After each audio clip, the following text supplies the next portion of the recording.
आता गाव कोणतं? गिरवली. काय वार आहे आता निवडणुकीचं लागले? आता आम्ही राष्ट्रवादीचे आहेत, आम्ही राष्ट्रवादीलाच मतदान करणार. काय म्हणून बाकीच्यांना संधी नाही घ्यावी? नाही नाही, इथं मस्त कामं केल्या साहेबांनी, साहेबाच्या माध्यमातून, खासदार साहेबांच्या माध्यमातून झाली. आम्ही 25 वर्ष सेनेत होतो, पण आम्हाला काही इथं भेटलेच नव्हतं. पद भेटलं नाही, काय भेटलं नाही. काय आम्ही 10 वर्ष आता राष्ट्रवादीत गेल्यावर माझी सून सरपंच झाली, मी उपसरपंच झालो. आता भैरवनाथ ग्रामविकास ट्रस्टचा खजिनदार म्हणून मी काम करतो. तुम्हाला एवढं सगळं लाभ मिळाला म्हणून तुम्ही म्हणताय राष्ट्रवादी का कामं केली म्हणून राष्ट्रवादी? नाही नाही, कामं केली म्हणून.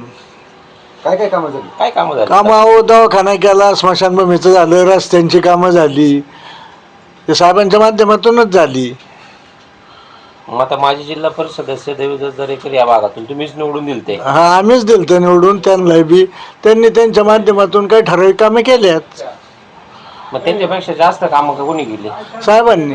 पण तिथं आमदार आहे, आमदार निधीतून, आमदार निधीतून, खासदार निधीतून, केंद्रात त्यांची सत्ता, महाराष्ट्र राज्यामध्ये सत्ता असल्यामुळं जास्त निधी त्यांच्याकडून भेटला.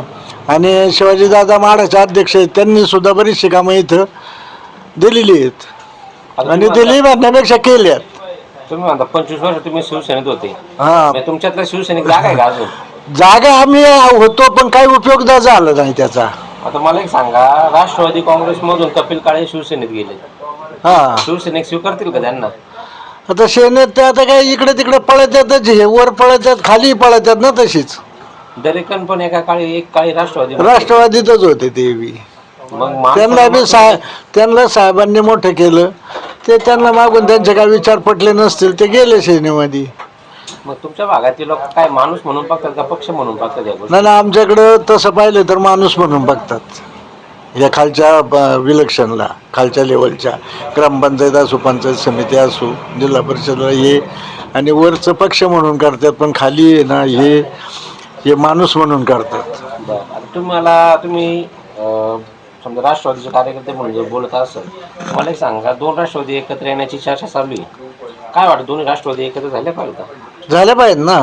का पण कशासाठी? नाही नाही, एक जागी जर झाले तर यांचा बुड पुसून जाईल पार. असं वेगळे झालं ते राजकीय मतभेद होते. आता अजितदादा आहे तिथे नाही राहिले. मला जर एकत्र पक्ष आले तर पण इथं देवदत्त निकम यांचा विरोध आहे या गोष्टीला एकत्र येण्याला. नाही, त्यांचं खालच्या लेवलला काय विरोध करून काय करणार आहेत ते? वरून जर एक जागी झाले, पवार कुटुंबीय जर एक जागी झालं, तर खाली तुम्ही आम्ही किती राखलो तर काय उपयोग आहे त्याचा? देवदत्त निकम त्या गोष्टीला विरोध करत राहतील का दुसऱ्या पक्षात जातील? मग आता काय त्यांची इच्छा असेल तसं. पण देवदत्त सुद्धा चांगला माणूस आहे, त्यांनी वास्तविक साहेबांना सोडायला नव्हतं लागत, असं म्हणजे आमचं सर्वसामान्य माणूस कार्यकर्त्यांचं मत आहे. विधानसभेला तर बरीचशी नाराजगी पाहायला मिळाली या भागातून. तुतारीचं मतदान चांगलं झालं, एवढी कामं झाली, तर मग का? पवार साहेबांमुळं मतदान जादा झालं. कारण पवार साहेबांना मानणारा वर्ग जास्त होता काय, आणि त्याच्यामुळे, आणि लाचक सेनेत म्हणून पवार साहेबांच्या बाजूने लोकांनी मतदान केलं. जे विधानसभेला वातावरण होते, आता निवडणुकीला वातावरण आहे का तसंच साहेबांच्या विरोधातलं? नाही नाही, तसं नाही. आता पक्ष बघून मतदान होईल का चेहरा बघून? नाही नाही, चेहरा बघून. कैलासभाऊ सुद्धा चांगला माणूस आहे. काय आठवण असं कैलासभाऊने सुद्धा काम. कैलासभाऊने आम्ही सेनेत एक जागीच होतो, ते राष्ट्रवादीत गेल्यामुळे आम्ही राष्ट्रवादीत गेलो.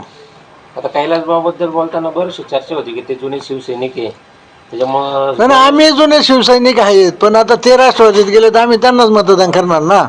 घोडेगाव परिसरात फिरताना जुने शिवसैनिक म्हणतात की ते शिवसैनिक असल्यामुळे आम्ही. रमेश नाना गाडे जिल्हा परिषदेवर ज्या वेळेला निवडून गेले, त्यांनी आम्हाला एक पाईपलाईन थोड्या पैशामध्ये करून दिली. इथं छोटीशी टाकी बांधली आणि गावाला पाणी पुरवठा केला. ते त्यावेळेला शिवसेनेचे होते, आम्ही सेनेतच होतो. कैलासभाऊ ते एक जागीच होते. त्या पाणी पुरवठा योजना आजपर्यंत चालू आहे? नाही नाही, त्याच्यावर साहेबांनी मोठी स्कीम दिली 2 वेळा. आता सुद्धा वरून केंद्राकडून सुद्धा पाण्याचं हे झालेलं आहे. टाकीला जागा नसल्यामुळं, नाही तर आता लागेल तेवढी मोठी पाणी योजना झालेली आहे इथं. आणि शेतीचं कसं आहे तुमच्याकडे पाण्याचं? शेतीला पाणी भरपूर आहे आमच्या इथं, कॅनॉलमुळं. कशाच्या माध्यमातून? कॅनॉलमुळं, डिंबा धरणाच्या. कॅनॉल कोणत्या साली पूर्ण झाला? कॅनॉल आता पूर्ण झालं 10-12 वर्ष झाले असतील, 10-15 वर्ष. त्याच्यानंतर पाण्याची समस्या सुटली? हा, पाण्याची समस्या पूर्ण सुटलेली आहे इथं. भरपूर पाणी आता आम्हाला. मग ज्यावेळेस कॅनल नव्हतं त्याच्या अगोदर मग इथं शेती कशी चालायची काय शेती म्हणजे विहिरींना जेवढं विहिरींवर चालायचं तेवढंच, पण धरण झाल्यामुळं साहेबांच्या याच्यात धरण झालं काय, धरणामुळं पाणी इथं कॅनॉल झाले, कॅनॉलमुळं शेतकऱ्यांना पाणी भरपूर भेटले. थोडं आपलं गाव तुमचं आउट साईडला आहे, पाण्याची समस्या कमी होईल त्यावेळेस मग गावं काय घरं विस्थापित झाली का शहरामध्ये नोकरी तर काम नाही शहराचं काही तर हेच नाही. शहरात ठराविक लोक एखाद्या कुटुंबातलाच माणूस मुंबई पुणे ठिकाणी होता आणि 25% म्हणायचे. तशी परिस्थिती राहिली का तरी आता गाव नाही ना, आता एकदम सुधारले गाव. गाव सोडायची गरज आहे का आता? नाही काय सोडायची गरज आहे, एकदम व्यवस्थित झालेलं आहे, सोडायची काय गरज आहे. साहेबांच्या माध्यमातून कारखाना ऊस सर्व हे झालं. आम्ही थोडे जमिनीवाले सुद्धा ऊस पिकून आम्ही कारखान्याला मदत करतो. जर साहेबांचे उमेदवार मंगलताई हुले आणि कैलास बोकाळे हे जर निवडून आले तर पुढील 5 वर्षासाठी तुमची अपेक्षा काय असेल त्यांच्याकडून? तुम्ही गोडेगावला कसं पाहिजे? गोडेगावला आम्ही चांगलंच बघणार आणि जी राहिलेली कामं आम्ही त्यांच्या माध्यमातून पूर्ण करून घेणार. ठीक. धन्यवाद.